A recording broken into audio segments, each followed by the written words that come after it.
Bienvenue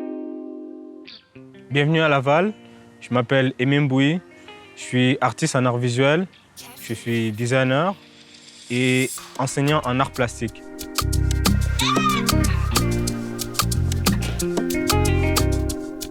Donc, mon histoire débute en République démocratique du Congo. J'ai été influencé un petit peu par la pratique artistique de mon oncle qui tenait sa maison de couture. Je baignais un petit peu dans une famille de créatifs et c'est là que j'ai pris le goût. Et en venant ici, au Canada, quand j'ai immigré, j'ai vraiment voulu conserver ces racines-là, cet héritage de mon oncle. Je me suis acheté une petite machine à coudre et j'ai vraiment commencé à essayer-erreur, à taper des vêtements, à faire beaucoup de costumes à l'époque. Ça, c'était juste dans mon petit temps libre. Avec l'art visuel, je peux vraiment être libre, en fait.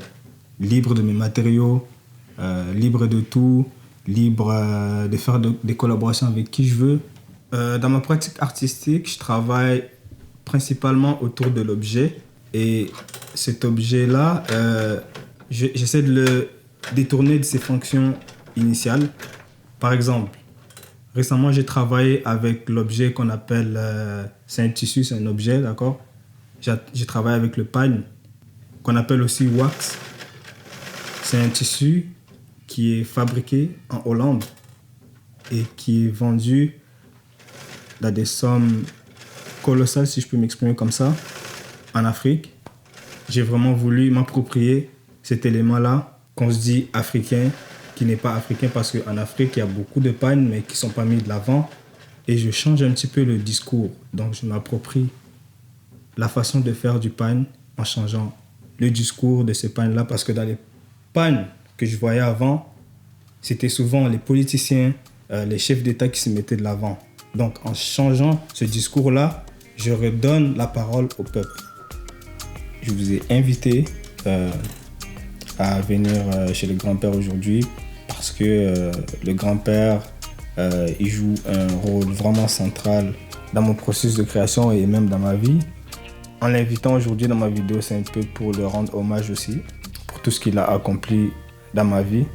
Je dirais juste que l'enseignement, c'est vraiment un héritage qu'on se transmet, que grand-père a transmis à mon père, que mon père m'a transmis, que moi j'espère que je vais transmettre à mes enfants plus tard. C'est vraiment un legs d'héritage fort dans notre famille que je compte vraiment conserver et c'est cool.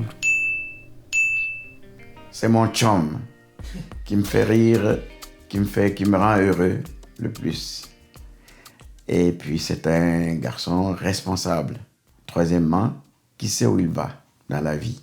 Aimé, vous l'appelez Aimé, c'est son nom qu'il a de jeunesse. Mais moi, je l'appelle des noms affectueux, qui sont d'ailleurs les miens aussi, c'est Boussougoutsal Gaboudissa Fimbo. Alors l'enseignement, l'éducation, on dirait d'abord que c'est de famille. Mon grand frère, le vrai grand-père de Boussougoutsal Mboui Gaboudissa, était enseignant. J'ai eu le goût, depuis l'âge de 26 ans, où directement après mon baccalauréat, j'ai été bombardé directeur d'école secondaire. Ma première thèse de doctorat portait sur l'éducation, l'aspect juridique, historique et philosophique. Et puis, j'ai poursuivi cette formation-là dans véritablement les sciences de l'éducation. J'aime enseigner, j'aime faire la recherche aussi, j'aime la gestion de l'éducation. Et alors, j'ai travaillé à tous les niveaux de l'enseignement, du primaire jusqu'à l'université. Il fait ma fierté pour le moment surtout. Cette transmission de savoir, ce legs d'héritage que je veux même léguer à des enfants qui ne sont même pas les miens, parce qu'en enseignant, tu enseignes des enfants qui ne sont même pas tes enfants. Donc c'est vraiment une transmission de savoir, de connaissances que je partage à tout le monde en fait. One of you, one of me, of where they intertwine and forward to writing the final chapters.